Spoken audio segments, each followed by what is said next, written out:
ഏറെ വർഷങ്ങൾക്ക് ശേഷം മോഹൻലാലും മമ്മൂട്ടിയും ഒന്നിക്കുന്ന ഒരു സിനിമ വരുന്നു എന്നാണ് ഇപ്പോൾ ചർച്ചകൾ.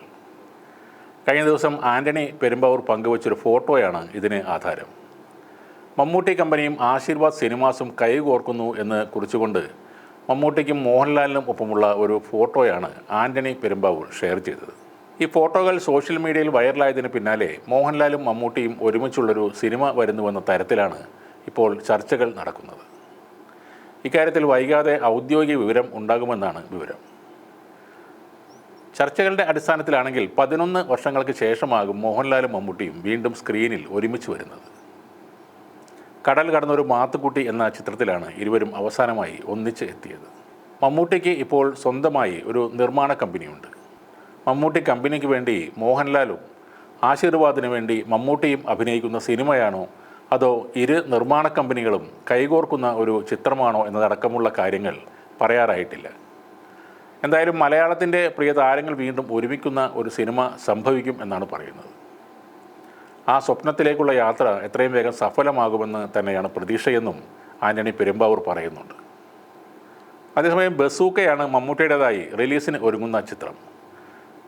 ബിഗ് ബജറ്റ് ഗെയിം ത്രില്ലറായി ഒരുക്കിയിരിക്കുന്ന ഈ ചിത്രത്തിൻ്റെ സംവിധാനവും രചനയും നിർവഹിക്കുന്നത് മലയാളത്തിലെ എക്കാലത്തെയും മികച്ച തിരക്കഥ രചയിതാക്കളിൽ ഒരാളായ കലൂർ ഡെന്നിസിൻ്റെ മകനായ ടിനോ ഡെന്നിസാണ്. ബറോസാണ് മോഹൻലാലിൻ്റെതായി റിലീസ് ചെയ്യാൻ ഒരുങ്ങുന്ന അടുത്ത ചിത്രം. മോഹൻലാൽ ആദ്യമായി സംവിധാനം ചെയ്യുന്ന ചിത്രമെന്ന നിലയിലും ബറോസ് ശ്രദ്ധ നേടുന്നുണ്ട്. എന്നാൽ സൂപ്പർ താരങ്ങൾക്കൊപ്പമുള്ള ഈ ചിത്രം പങ്കുവച്ച് നിമിഷങ്ങൾക്കകം തന്നെ ആരാധകർ സംഭവം വൈറലാക്കി മാറ്റിയിരിക്കുകയാണ്. പക്ഷേ ഹേമ കമ്മിറ്റി റിപ്പോർട്ടിലെ പരാമർശങ്ങളുമായി ബന്ധപ്പെടുത്തിയാണ് ആ പോസ്റ്റിൽ വരുന്ന കമൻറ്റുകൾ എല്ലാം തന്നെ.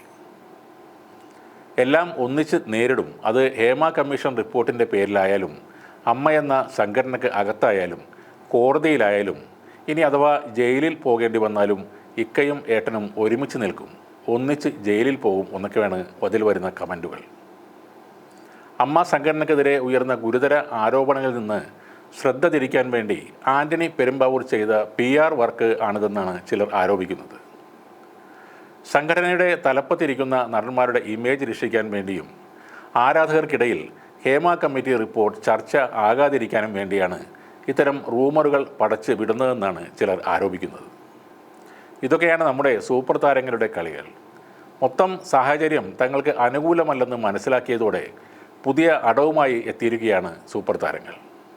ഈ രണ്ടു പേരുടെയും ഒന്നിക്കൽ പുതിയ ട്രെൻഡിങ് വാർത്ത ആകുമെന്നും അതോടെ ഹേമ കമ്മിറ്റി റിപ്പോർട്ട് സംബന്ധിച്ച ചർച്ചകളും വിമർശനങ്ങളും ഒരു പരിധിവരെ ഒഴിവാകുമെന്നുമാണ് ഇക്കയും ഏട്ടനും കരുതുന്നത്. എന്നാൽ കാര്യങ്ങളുടെ പോക്ക് അങ്ങനെയല്ല എന്നാണ് ഇപ്പോഴത്തെ സംഭവങ്ങൾ തെളിയിക്കുന്നത്. ഉപ്പ് തിന്നവർ വെള്ളം കുടിക്കുക തന്നെ ചെയ്യും. ഇത്തരം വില കുറഞ്ഞ പ്രഹസനങ്ങളും പൊറാട്ട് നാടകവും കേരളത്തിൽ ഇപ്പോൾ വില പോകില്ലെന്ന് ഏട്ടനും ഇക്കയും മനസ്സിലാക്കിയാൽ കൊള്ളാം.